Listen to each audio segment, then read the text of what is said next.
welcome to my vagina. This is Jessy Karen. And I'm Rebekah Frank. Sure is. Yeah. Still. And here we are again having our current hysterical, infuriating conversation about our lives as vagina-having organisms. All content made up on the spot, but probably researched. Sorry, just kidding. It's definitely researched.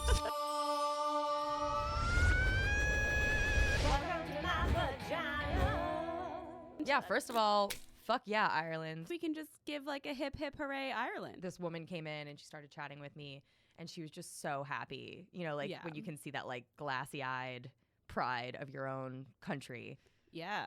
And it's, I don't know, it's like a weird, I keep thinking about how like it's still super restrictive what they've achieved. I mean, it's a huge achievement, but like they've still achieved what we're afraid of regressing to. Mm-hmm. And this is only the first step of what I assume is going to be a continual march forward. And we are just going backwards. Yeah. And I had this total moment of like, yay!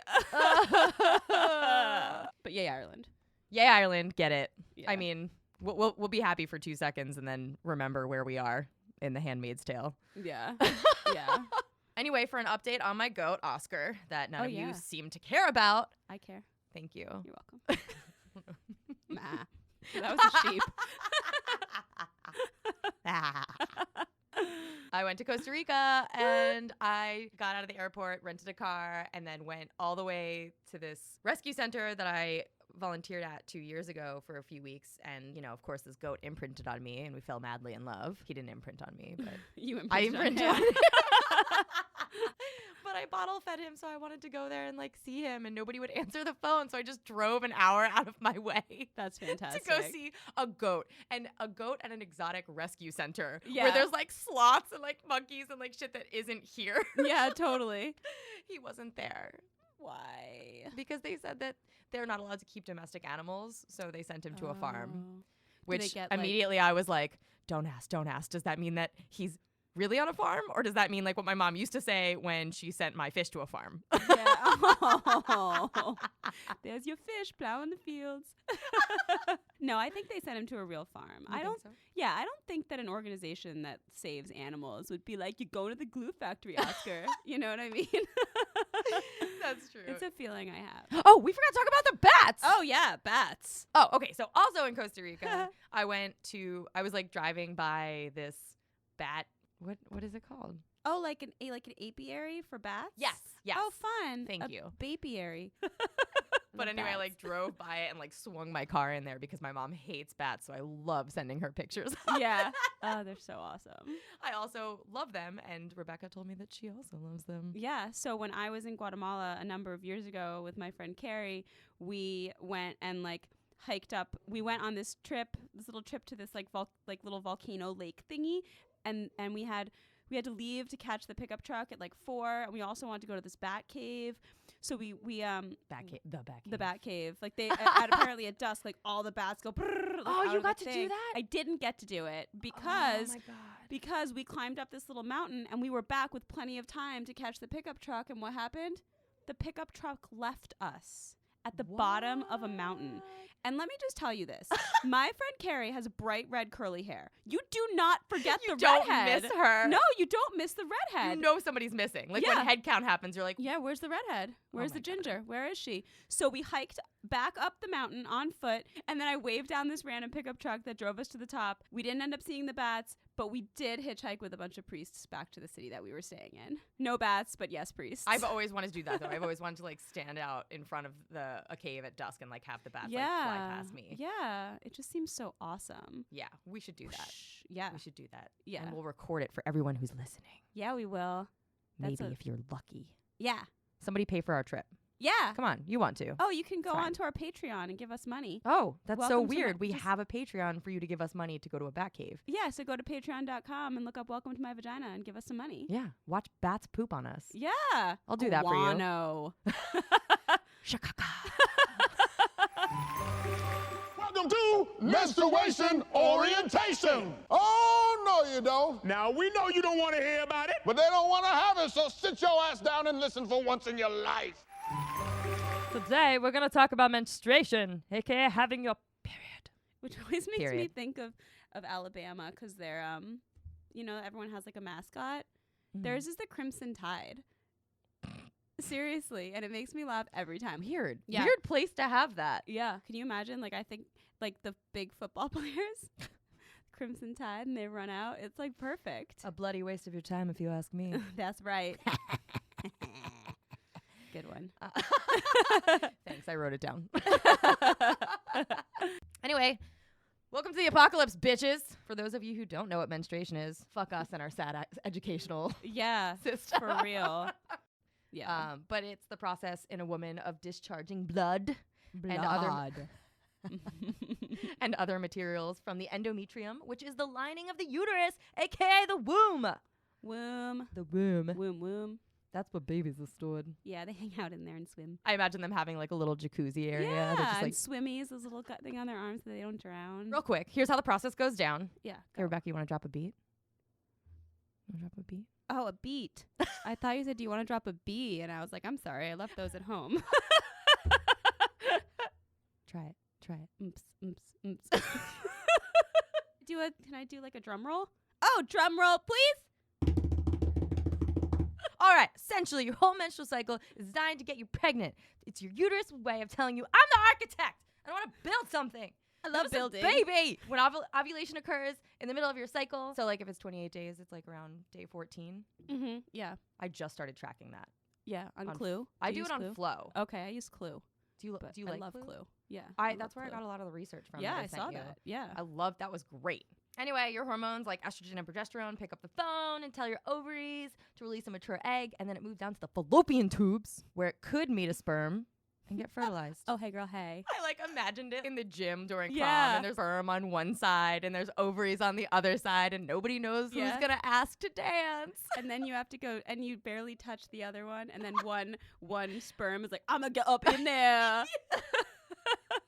He like winks over to his boys and And is he like, wiggles. watch this, bitches. Yeah, I'm gonna get in there. I'm gonna make a baby. Make an architect out of you, girl. I wanna watch you build. It's a segment called Sperm Pickup Lines. Is that a mirror in your pocket? Because I want to see my baby in it. Oh, God. Meanwhile, your body revs up production of the hormone progesterone, which thickens the lining of the uterus. The lining is the tissue and the blood and like nutrients that help the pregnancy grow, so that it'll be ready to fertilize an egg to implant. Blech. Which is a bummer. Yeah, especially like you don't want to have babies, and you're like, why are we going through this exercise? I know. I just want there to told be like you. a button. Yeah, yeah, to be like, you know what, we're not doing this, Yeah. so you don't need to prepare. Yeah, don't worry. Everything's good. We're good here. It's cool. We're good here. Shop's closed. But if no pregnancy occurs, fingers crossed. And for us two toast. girls, Yeah, anyway. and toast, please. And toast. I need all the help I can Cross labias. get. Yeah, exactly. Those like levels, the hormone levels drop, and the thickened uterine lining sloughs off, and then everything falls out your butt. I'm just kidding. It's your vagina. Yeah, it doesn't come out your butt. It comes out your vag. And that's your period. And then Hashtag it- science. Yeah, and then it gets stuck to the shower. That's all like the brown, like chunky stuff, and the all that good stuff All that the- like All when the you stuff that's been sitting up in there. yeah, when you pull the tampon Twiddling out and it around. like flies across the room and sticks to the shower curtain. Not that that's happened Has to that me happened before. to you? Once or twice. I don't know how. I went through this period, like a couple of months ago, where I kept flinging things. Like, Yeah. I don't know how it never happened, but then like 3 or 4 times I'd be like, God damn it. And it would be like on the shower curtain, on the wall. Like, how? I don't know. I want to know how you're taking tampons out. I think, you know what it is sometimes the like mucusy stuff gets kind of caught near the string. So it's like always, like it sometimes will get past the tampon and be like on, like around the string. So when I pull it out, I'm trying to not get that all over my fingers. Mhm. And so I think I just like pull it out and I'm like, wham, you know, and you could be like, you could have been part of a baby, but now you're on the But you shower weren't. curtain. It's, you know, it's messy business. It's messy business, but it's nothing to be ashamed of. Nothing at so. all. Anyway, so I guess we want to talk to our audience about menstruation because of the stigma, because it's a form of misogyny, and the idea that people don't know about their own menstruation, or they feel ashamed to discuss it in public or to like loved ones, and the fact that it's a taboo subject is, to me, seems unnatural. It took me until my 30s to not be ashamed of reaching into my pocket thinking that I was grabbing chapstick and actually grabbing a tampon. Yeah, I mean, we shouldn't have to ask our friends for a tampon like it's a drug deal. It happens every month. Mhm. For some women, even more, and it's as natural as breathing. Yeah, because it's a sign of health. certain illnesses, or if you get severely underweight, your period can stop. And that is an indication that all of your bodily functions aren't working properly. And that's probably a time maybe to go talk to a doctor. Like the fact that we don't have the knowledge and the fact that we're too ashamed to speak to our healthcare providers or to our friends, there's so many people out there who don't even know that something's wrong. Basically, menstruation and our cycles are mundane, ordinary matters. And so I was super interested, and I kind of delved real deep into a lot of the stigmas and how that became a thing in general. How making menstruation seem so taboo ended up being another way by which women's bodies are policed. We're told it's something from the get-go that we have to hide and keep discreet because we're creepy and cootie laden, which in my case is true. Hashtag not all women. Rebekah's like, not me, guys, not me. All of my ex-boyfriends have reported cooties post breakup. So, but yeah, we don't smell and we don't attract bears. Or sharks. Or sharks. Though I do still, that is a huge myth, but I do still get in the ocean when I'm on my period, and I'm like, fuck. What if they can smell the blood? No, me too. And actually, it's really one of those things that even though you know that science has proved that it's wrong, it doesn't matter. It's in there. Well, because they are attracted to blood. Right. But and we have blood. It's a small amount. I was looking at, because I was trying to find like really bad misogynist period jokes earlier today. One of the things that I found was actually very funny. It was like this picture of this woman lying on the ground in like a pool of blood, and she said, "This looks like more than 2 teaspoons of blood to me." They think it's supposed to be 1 to 6 tablespoons is normal. Now I'm imagining like me squatting over the toilet with a tablespoon. You can check through the Diva Cup. You can. Yeah. You can when you use it to fertilize your plants. I actually, when I bought my Diva Cup originally years ago, I told the guy who worked there, I was like, you can pour your blood into the plant and fertilize it. And he was like, ugh. And he walked away. Whatever. Yeah. And I was like, first of all, I was like, whatever, my plants are better than yours, bro. Also, 2 thoughts there. 1, we're powerful as shit. Fuck yeah. And 2, that's just another reason why, like, by not naming a thing, we reinforce the idea that the thing should not be named. Why can't I bring up that I have my period or that I'm not feeling well, that I have my vagina flu this month? Yeah. Without a guy being like, oh God. Like, Fuck off, if dude. I cut myself in front of you, it'd be no big deal. You'd get me a Band-Aid. But like, for some reason, because it's coming out of my vagina, it's a huge goddamn deal. Yeah, and you're all like proud of your semen, but that's like also fluid coming out of you. I'm not taking my Diva Cup and like splashing it on you. One of my favorite period stories is I was back in Philadelphia. I was sleeping with this guy. This is the second time we went out drinking, and in the morning I was waking up, I was laying there naked, and all of a sudden I felt the drip. Oh no. You know when you can feel it? You can feel it coming out, and it was the first drip, and I fucking knew it, but it was a lot because it's been sitting up there because you're horizontal. Yeah, it's just waiting. And I woke up in this moment of panic, popped my pelvis up to get off the bed because he had white sheets, and I fell off the bed. Because I like stepped up and like my foot tripped in the cord of his lamp. The lamp fell. I landed on the white pillow that was on the floor because we'd had sex and things had moved around. And I had one foot in his open drawer. The lamp had fallen over me, and I had just created an angel of death on his pillow. He just rolled over, already laughing, and was like, "Are you okay?" And I grabbed the pillow, rolled into the bathroom that was right next door, and went, "Don't look at me!" Got all my clothes on, cleaned myself up, and then ran out the other door. And as I was running down the staircase, he was like, "Are you okay?" And I was like, "I can never see you again." Ran outside with his bloody pillow. I was like, I'll buy you a new pillow. And I just pad ever. And I like grabbed the pillow and got a taxi and left. We dated for 1.5 years. That's awesome. He was awesome about it too. He was like, honestly, I went to the window and I saw you getting in the car with like your bloody pillow and was like, I'm gonna date that girl. Yeah. Some boys are all right. There's so much hilarity around periods. And like every time that I stand up still when I have my period, I always like check to make sure that I haven't bled through my pants and I have like because like one time in high school I bled and there was like a smear of blood on those fucking chairs, those like plastic chairs. Mm-hmm. And now I'm like, I'm traumatized. Yeah. There's that time, the time I bled all over my mom's car seat, the time I bled on the airplane seat. My period started on the plane, but I think I had checked my bag, and so I didn't have anything with me, or I had one tampon, but it was like a regular tampon, and my shit is for real. And so I was like asking all of the flight attendants, and none of them had anything. There's nothing in the bathroom. I get off the plane and I can feel like it's about to just be a disaster. And I went to the bathroom in JFK. They do not sell pads and tampons in the bathroom at JFK, or at least they didn't at that time in 2010. So I was in the bathroom, and it was like I didn't want to run out to like the Hudson News where they would have sold me like a box of like 6 tampons for like $25 or some bullshit. But also I was already bleeding everywhere. That's so expensive. So I had to ask one of the ladies who was cleaning the bathroom if one of them had a tampon or a pad or anything. Those are ladies working, I mean, I'm going to assume that they make probably minimum wage, and tampons are expensive. And so I ended up like, I was like, here's $5.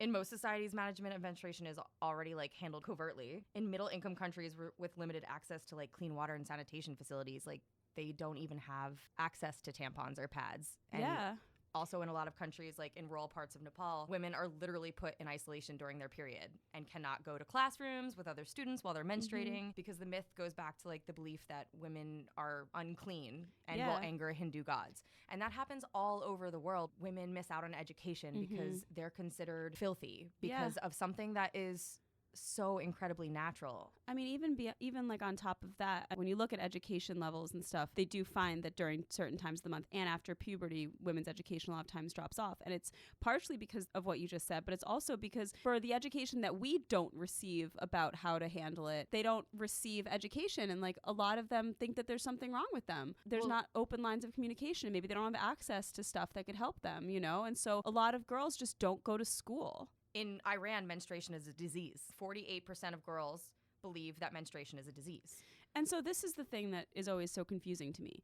And I understand that there's a gap of understanding and information, but there are so many different prongs of misogyny, and one of them is that women are baby creating factories, and the other one is that menstruation is disgusting.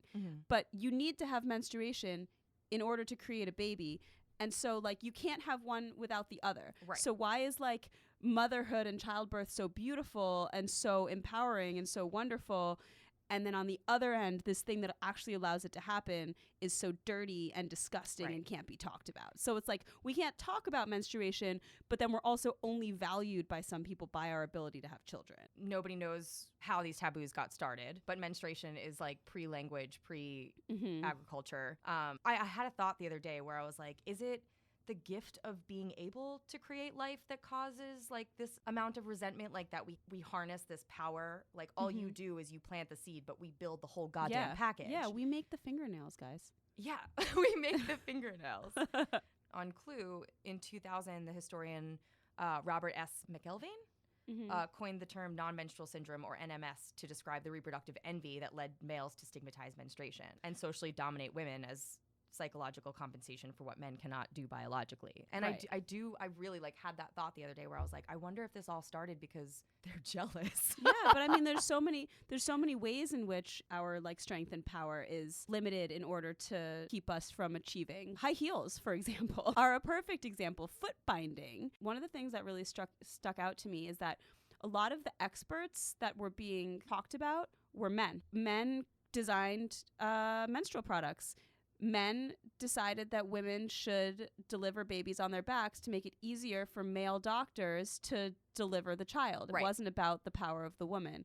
And now we have these men, Robert McElvain and Chris Knight, who's out of London University, as the people that are being quoted as experts on like the historical realities of menstruation. And it made me wonder, A, why is it taking so long for people to explore these things? B, why are they all men? But then my feeling about it is like, okay, let's think about the way that women are ostracized for caring about women's issues. And imagine if you're an expert, a female expert who writes about menstruation and periods. Like imagine how much people are going to be like, that little girl is just writing about her period. But if a dude is doing it, he's a social anthropologist who can analyze culture and talk about it and can talk from some level of authority that a woman would just be poo-pooed. Putting her own experience into it. And it's like, I'm sorry, dude. Like, I'm glad that you care and that you're writing about this and all that stuff, but like, you don't know. I mean, don't get me wrong. Like, I was fascinated by Knight's theory, but maybe that's reflective of the taboos themselves in academia, like you're saying. Not that he shouldn't. It's just that why aren't there more women doing it? Right. So his theory, basically, in short, is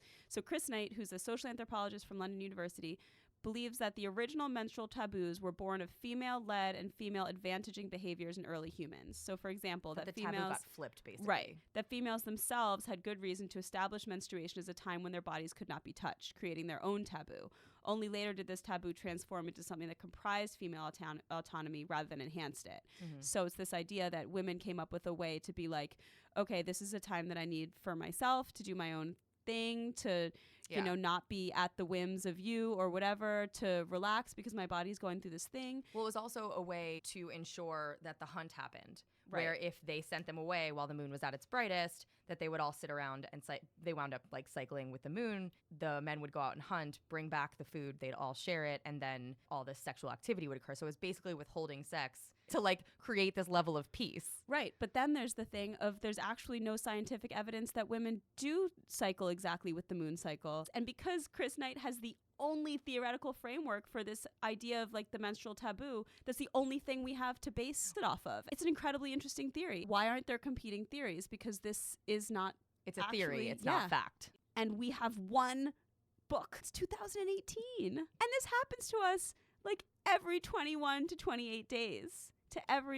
not every woman, but to the majority of women on the planet. It's important just for the health of a woman. A team of researchers led by Dr. Marnie Summer, but they wanted to address the silence and like critical gaps because girls and women experience numerous types of vaginal bleeding, and those include reproductive processes such as menstruation and bleeding after childbirth, but also bleeding related to health conditions such as fibroids or cancer. If women are educated about what is healthy for their bodies, they can see what an outlier is, and then they can get earlier care for whatever a problem might be, because our bodies tell us things. All of these menstrual taboos and euphemisms are old, but for instance, in the Bible, the Quran is go apart from women during monthly course. Do not approach them until they are clean. And we all know what the opposite of clean is. Dirty.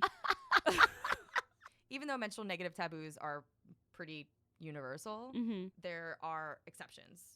Some modern day hunter-gatherer societies, for example, hold the understanding that menstruation is powerful and sacred. Obviously, these groups are more likely to have a degree of gender egalitarianism. Big fucking surprise. But some menstrual customs act as tools that enhance female autonomy and like kind of grant social control and relief from work. For instance, God, I'm gonna ruin how to say this. Is it the Mbuti Tribe?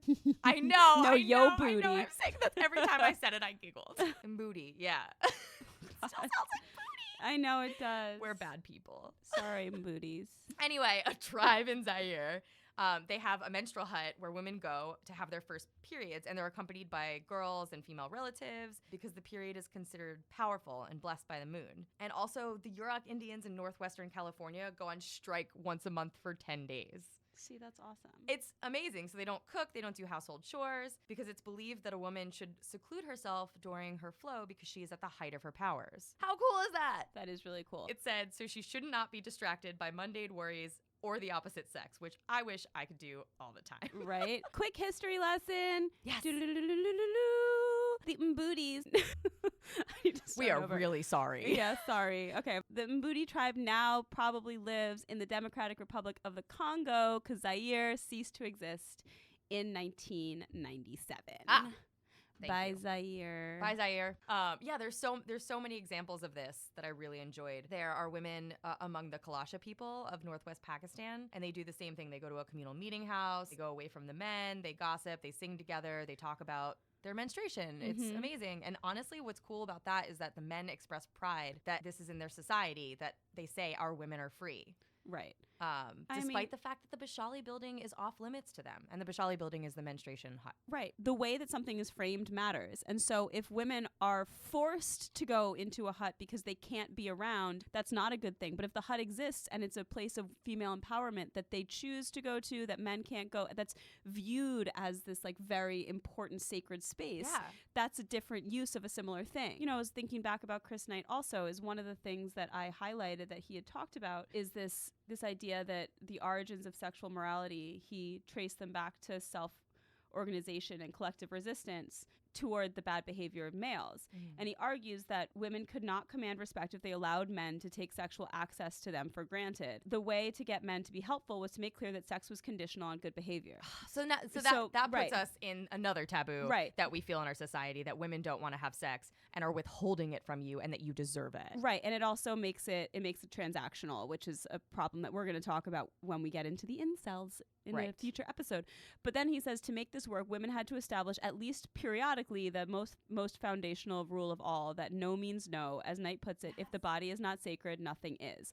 So, I mean, this is a similar thing. It's like, so we have women's empowerment from the perspective of somebody who grew up in a very patriarchal, misogynist culture, being totally entwined with this idea that it's women's jobs to police men, to watch over their own sexuality in order to withhold from men, and it makes it transactional. And it also, there's a difference. I mean, I think that there's a way that we can talk about menstruation realistically and not thinking that it's disgusting, but also not like overly romanticizing it. So much of what I read sometimes is like, makes it too far. You go too far. Like, don't get me wrong. Like I'm not bleeding out a goddess. And I do wonder what time I would not have wasted being ashamed, having to hide this thing that is so very normal. Yeah. If it had been a little bit more like, oh, we can just openly talk about this. No problem. Like, absolutely. I'm on my period, so I'm feeling a little tired. I'm exhausted. Without having that be turned against us as like, oh, women aren't capable of doing things because they're unbalanced. We're not weak. We go through our day. We get shit done. And we do it while our body is releasing blood and excess, going through this process. But we do also deserve a certain level of compassion. Like 20% of women go through really painful periods. Yeah. In like PMDD or that's what it is, right? Yeah. Like mine has gotten a lot better. Yeah. But I was definitely in that category of like, I've passed out in a suitcase from pain. I've had to call out of work. But the fact that I even have to lie about that, I don't want to not work. I'm a bartender. Me missing a day of work is me missing money. And I can't necessarily afford that. It always like blows my mind that people think that we just want to. We're just like lazy. Yeah, we're just like lazy. We're like, man, I don't feel like it. But openly talking about it should achieve two things. It should achieve access of information to everybody, and it should also achieve getting women off a weird pedestal that we're put on, which also contributes to the patriarchy. Yeah, like I don't need to be worshipped, but I do want to be respected. But I do think we should be intrigued by the inner workings of our bodies. Absolutely. Why am I hiding it? For male frailty and ego? And we should be able to find that information easily. There was a study of 44 societies in like 1974 that surveyed how people viewed menstruation, in part as what it is, a signal for reproductive phase. And the study found the appearance of taboo in a given society may be closely tied to how much men were a part of the procreative, like child rearing and childbirth, and higher participation of. Obviously, it's not going to change anytime soon. This taboo is like deeply ingrained, but the more that we bring men into the fold as part of child rearing. Yeah, it's a team effort, guys. It is a team effort that will, and I think that benefits everybody. The kid will have more of his dad. The mom will get a fucking break. Yeah, and not like the break that, I mean, I love my parents so much, but like when my sister and I used to fight, my mom would just go on vacation and she would just get in her car and drive away. But that needs to happen. Yeah, every parent needs a break. Kids are awful sometimes. Yeah. They're amazing. They're creations, but they're also dicks. Yeah. And everybody needs a break. It'll also give men like a better understanding of like what women go through. Just breaking down the gender norms. And it does start with being more honest about what is going on. I was at a bridal shower yesterday and I was talking to the sister of my friend whose party it was, and she was talking about how she's been talking to her son, who I think is like 6 or 7, about puberty. And he's been asking her questions, and she was like, I'm just answering him honestly. That's what it is. You talk to your kids, and you tell them, because they're experiencing it, and it's the first time. We have the experience of billions of people before us. Right. So why are we all going through this alone? So why don't we know this? Yeah. Why are we going through it as a community? Yeah. And why aren't we creating an open dialogue? So like, yeah, maybe the kids don't want to talk to their parents about it, but they might want to talk to their peers. I didn't fucking know. When I turned 30, my period changed. dramatically. I thought something was wrong. I told my mom about it, and she was like, oh, yeah, that just happens. And I was like, this is literally the first time I've ever heard of that. Yeah. How do I not know that this will change over time? Yeah, and we all know that our taste buds supposedly change every 7 years, so why don't we know about our periods? Right. Change. Will change. Yeah. And the thing is, like, sometimes I think about it and I'm like, the people, like, I feel like there is a change, and, I talk to my friends about it, and, but then I think about it and I'm just like, nope, that's not right, because there's all these people that we don't know, that we've never met, that don't understand what it is, and that still make that fucking joke. I don't trust anything that bleeds for 7 days and doesn't die, which honestly, if next time someone says that to me, I will stab you. I will take a knife and I will stab you. So this is Rebekah's last episode. We'll send her letters in jail. Yeah. I'm going to record like over the jail phone, and every like 20 minutes it'll be like, you are out of time, and I'll have to get back in line. I don't know how long it takes to unravel a negative taboo, but changing them requires the system to change. Yeah, and requires us to talk about it. So here's a challenge. Everybody listening today, which I hope is a whole lot of you, and I hope that all of you are giving us stars. Please give us 5. And reviews. And tell your friends. But also, I challenge you this week to be open, even just with your kid or with a good friend, or challenge yourself to be honest about what your body is going through and how it makes you feel. Or dudes, ask questions. Let's learn more. Yeah. Be nice about it, though. If you were looking for cooties, send me a picture. Yeah. Also, email us with your questions, though, about periods. Yeah, that's more important. And pictures of your blood. Email us pictures of your blood. Your blood. Your blood. Welcome to myvagina@gmail.com. I hooked up with this dude, and in the middle of kissing, I felt the responsibility to stop and say, hey, I should really let you know now, before we go any further, that I'm on my period. And he was like, oh, well, then let's make a fucking mess, Allie. To this day, that is the most romantic thing anybody has ever said to me. Hey, Jessy, did you know that at the royal wedding, the couple asked for menstrual pads in lieu of gifts? What? Yeah.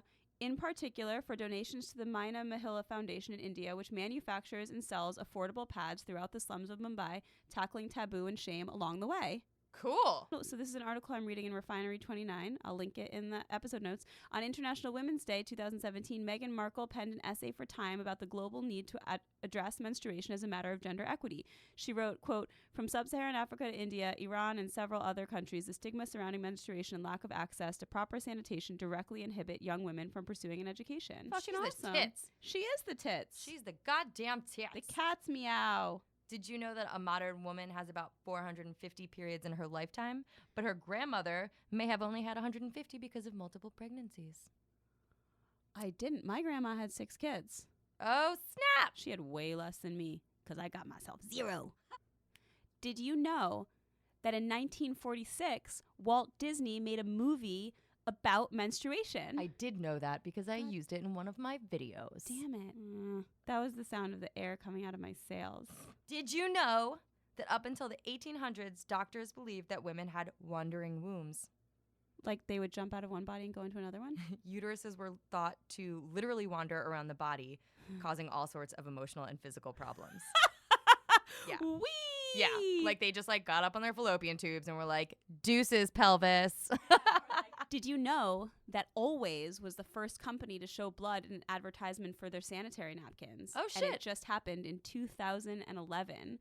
Whoa. They broke the women bleed blue liquid trend, but the ad still only appeared in print. That's ridiculous. Did you know in winter, your cycle may become longer and periods more painful? It is sensitive to the change of seasons. I didn't know that. I didn't know that Isn't either. that crazy? That is crazy. Cold weather and lack of sun can prolong your cycle while your periods may become heavier and more painful. I had no idea. See, this is why we have to talk about this stuff. Yeah. I think it's really funny. Apparently, according to Betty, you can get your period in your nose. Okay, well, you probably won't. but it's called vicarious menstruation, and it involves bleeding from somewhere that isn't your uterus.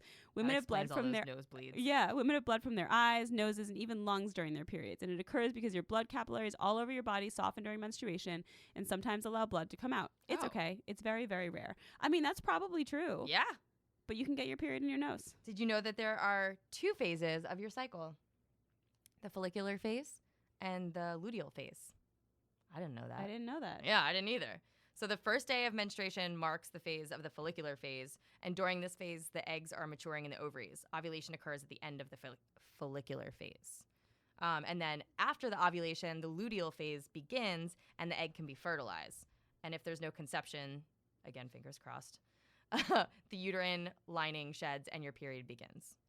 Wow. Yeah, and both are accompanied by different symptoms. Like the luteal phase, apparently you have like more vivid dreams and or in my cases nightmares, depending on how stressed I am. Yeah.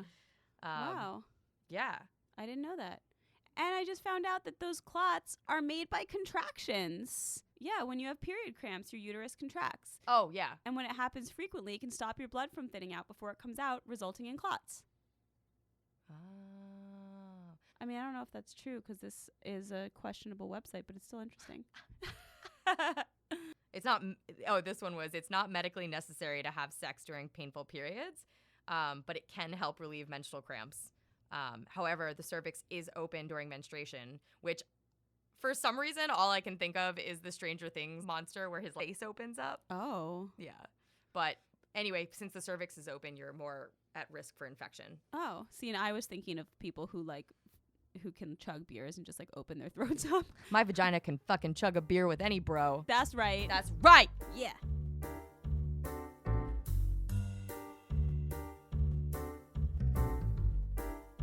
Thank you for listening to Welcome to My Vagina. It's time for us to slide on out of here. Down the fallopian tubes. Down the fallopian luge. Please email us at welcometomyvagina@gmail.com. Check us out at welcometomyvagina.com. Look at all Jessy's videos. Find her on YouTube. Subscribe. Please. I also have lots of videos about menstruation, including quote unquote rap. That shit's going to be in the episode notes. It's called The Red Wedding. Yeah. Please follow us on our Instagram at Welcome to My Vagina. Find us on Twitter at Welcome to My Vag. Please check out all of Rebekah's musings and awesome writing at franklyrebekah.com. And also give us money. And Patreon. Please. Look at Welcome to My Vagina. Yeah. Welcome to My Vagina and Welcome to My Vagina podcast, actually. Yeah, there's 2. Yeah, we have some super exciting things coming forward in the merch department. True. So keep your eyes out. Please tell your friends. True. Listen to the other awesome podcasts coming at you from More Banana Productions. How about this? If you leave us a really nice review and contact us via email, we will send you either a clay vagina or a painting. Sounds amazing. Yeah. What if I just left us a nice review? Can I get a clay vagina? No, you got 3 paintings, you That's greedy true. bitch. I have 3 paintings, guys. They're really cute. Anyway. One of my vaginas is flying a plane. Anyway, we'll see you next Tuesday. Bye. Bye.